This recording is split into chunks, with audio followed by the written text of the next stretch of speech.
салом бачаҳо, мо як ҳафтаи пур аз хомӯшӣ доштем. Медонед, дар канал шикоятҳо будам, бинобар ин натавонистем видеомонро ба шумо пешниҳод кунем. Аммо мо баргаштем. Акнун ҳар бозӣ, ҳар трансфер, ҳар хабарро якҷо бо шумо таҳлил мекунем. Аз назари худамон содда, рост ва бе ҳар гуна филтр. ба онҳое ки нав обуна шудан мегӯям, дар телеграм канали мо ки ссилкаш дар описаниyaи ин видео ҳаст, ман бозиҳои муҳимро пашти мустақим нишон медиҳам дар сифати олӣ. На танҳо тамошо мекунем, балки ҳамзамон дар лайв чати канал бозиро муҳокима мекунем, фикрҳоро мубодила мекунем ва ба саволҳо ҷавоб медиҳам. ҳамин тавр агар мехоҳӣ бо мо ҳамбаста бошӣ, гузар ба канал пайваст шав ва дар зиндатарин муҳити футболӣ бош. Ашно мисли ҳар вақта лайк ва дар канал обуна шудан аз он бошад ҳар рӯз видеои нав баровардан. Акнун дар ягон ҷо ба азур шунед ки давомаш машин мегузарад.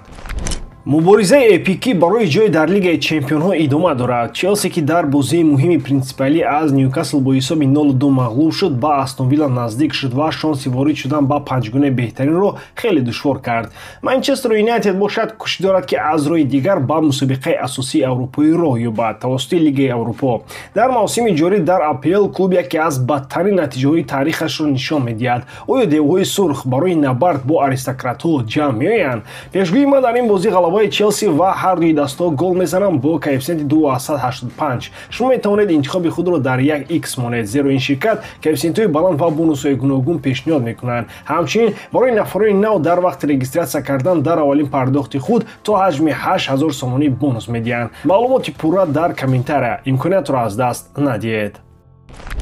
Барселона қаҳрамони Испания дар мавсими 2024-25 шуд. Каталонияҳо ду тур пеш аз анҷоми мавсим унвонро барои худ таъмин карданд ва ин корро хеле зебо анҷом доданд. Дар дербии шаҳрӣ дар майдони рақиби аслии худ Испаньол бо ҳисоби 2-0 пирӯз шуданд. Символӣ аст ки Манс дар ҳамин ҷо 2 сол пеш низ чемпион шуданд. Он вақт натиҷа 4-2 буд, оғози як давраи нав. Имрӯз бошад тасдиқи он ки лоиҳаи Барса зинда аст ва пурқувват мешавад. Муаллифи асосии ин қаҳрамонӣ албатта ки Ханси Флик. Мураббии олмонӣ на танҳо бозиро дуруст кард, балки ба Барса сифатҳои хоси худашро баргардонд. Бартарии мутлақ, бозии омехта ва боварӣ ба хеш. Пас аз 20 тур даста дар ҷои сеюм қарор дошт ва аз Реал 7 имтиёз қафо буд. Аммо бахши дуюми мавсим як шурӯи нав шуд. Пирӯзиҳо дар бозиҳои калидӣ, холҳои муҳим дар сафарҳо ва аз ҳама муҳим барқарорӣ. Имрӯз Барса 85 хол дорад ва аз Реал 7 имтиёз пеш аст ва муҳим он аст ки дар аввали мавсим маҳз ҳамин 7 хол қафо буданд. Дар таърихи Ла Лига бори аввал як даста ки аввал 7 имтиёз қафо буд, на танҳо онро ҷуброн кард, балки ҳамин миқдор боз пеш рафт. Ин нишон медиҳад ки Барселонаи Флик характери чемпионӣ дорад. Бузургтарин кашфи мавсим албатта ки Ламин Ямал. Ӯ ҳамагӣ 17 сола аст, аммо вай кайҳо боз дигар танҳо як истеъдод нест. Ӯ роҳбари воқеист. Дишаб дар дерби боз гол зад, 18-мин дар мавсим ва илова бар ин 22 паси головар. Голи дишаба як зарбаи зебо ба гӯшаи дарвоза аз берун ва дар дақиқаҳои изофӣ ба Фермин Лопес пас дод. Ямал бо оромиш ва боварӣ бозӣ мекунад. Гӯё 10 сол аст ки дар Ла Лига бозӣ дорад. Ин мавсим барои ӯ мавсими панҷуми пур аз трофеҳост. 2 маротиба қаҳрамони Испания, ҷоми Испания ва суперҷом ва бо тими миллӣ ғолиби Евро 2024. Ҳатто агар фардо футболро тарк кунад, аллакай бештар аз нисфи бозингарони Аврупо унвон дорад. Вале Ямал ҳоло танҳо оғоз кардааст. Имрӯз Барселона 28-мин унвони қаҳрамониро дар таърих ба даст овард. Мавқеи дуввумро дар Испания нигоҳ медорад пас аз Реал ки 36 трофей дорад. Сеюм Атлетико бо 11. Аммо агар ба асри 21 нигоҳ кунем, Барса берақиб аст, 12 унвон аз соли 2000. Дар муқоиса Реал 9, Атлетико 2 ва танҳо Бавария дар 5 лигаи бузург бештар унвон гирифтааст, 18 бор. Чиз дигаре ки ҷолиб аст, аз соли 2019 ягон даста натавониста буд унвонро ҳимоя кунад. ҳамеша чемпиони нав мешуд. Реал, Атлетико, боз Реал, баъд Барса ва боз Реал ва имсол боз Барса чемпиони Испания шуд. Ханси Флик исбот кард ки интихоби дуруст буд. Ӯ дастаеро сохт ки ҳамла мекунад, пас медиҳад, назорат мекунад. ҷавонон мисли Ямал, Кубарси, Фермин, Педри рушд мекунанд. ветеранҳо монанди Шесни, Иниго Мартинес сатҳро нигоҳ медоранд. ҳар кас нақши худро медонад. ҳеҷ зарурати ба гапҳои баланд нест. натиҷа худаш мегӯяд. пирӯзӣ бар Испаньол ин на танҳо 3 хол аст, ин як рамз аст. ҷавоби боваркунанда ба ҳамаи шубҳаҳо ва шояд оғози як давраи нави бузурги Барселона.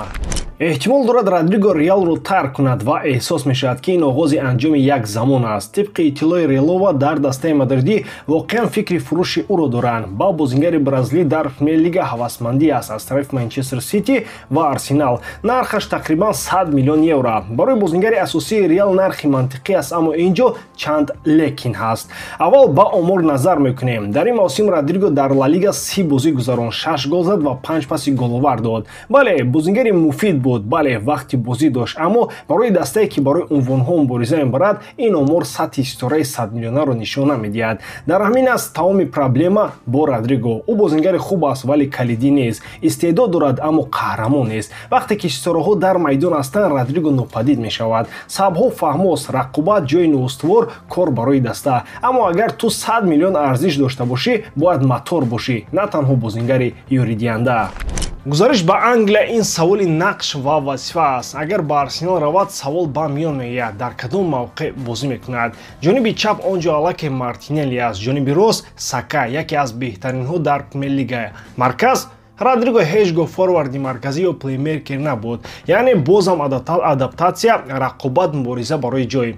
Дар ҳамин ҳол ба Арсенал ҳамлагари марказӣ намерасад. Агар ба ҷои ҳуҷумгари голзан боз як вингери 10 гола гиранд, пас дар бораи чемпионӣ гап задан ҳайф аст. Аммо дар Манчестер Сити ӯ метавонад ҷой пайдо кунад. Гвардиола бозингарони техникӣ ва мутобиқшавандаро дӯст медорад ва гарчанде омори Родриго ҳоло таъсирбахш нест, дар система ва тактикаи Сити ӯ метавонад рушд кунад. Пеп бисёр бозингарони миёнаро гирифтааст ва аз онҳо ситора сохтааст. Родриго метавонад ҳам чап, ҳам рост бозӣ кунад, ҳатто баъзан дар нақши бозингари зери ҳамлагар бошад. Ба ӯ вақт медодам ва ӯ ҳамон ҷо мешукуфад. ҷудо шуданаш аз Реал аламовар мешавад. ӯ 5 сол боз дар даста аст. ӯ аллакай як қисми Реал шудааст. ӯро мухлисон дӯст медоранд, аммо ҳоло вақте ки клуб барои сохтани хатти нави ҳамла бо Мбаппе ва Винисиус омодагӣ мебинад, барои Родриго шояд дигар ҷой намонад. ӯ шояд дигар интихоби аввалин набошад ва бозингаре бо ин сатҳ набояд дар зери соя мунтазири имконият бошад. Аммо агар ба клубе равад ки ба ӯ ҷониби чапро пурра месупорад ва озодӣ медиҳад, шояд он ҷо воқеан рушд кунад. ӯ дриблинг дорад, пасдиҳӣ дорад, зарбаи хуб дорад. Ба ӯ танҳо боварӣ ва мураббие лозим аст ки ба услуби ӯ бовар кунад. пеши рӯяш як тобистони душвор аст. ӯ бояд бо сармураббии оянда, шояд бо Хаби Алонсо суҳбат кунад. фаҳмад нақшаш чист. агар фаҳмад ки ҷой надорад, пас вақти рафтан расидааст. ин на хиёнат мешавад, на драма. ин як қарори мантиқӣ аст, ҳам барои клуб, ҳам барои худи ӯ. ба ҳамин тамом дӯстон, бовар дорам ки иҷодкории ман ба шумо писанд меояд. лайк, комментария ва дар канал обуна шуданро аз ёд набароред. бо шумо бисёр вақта Муҳаммад Гайруф.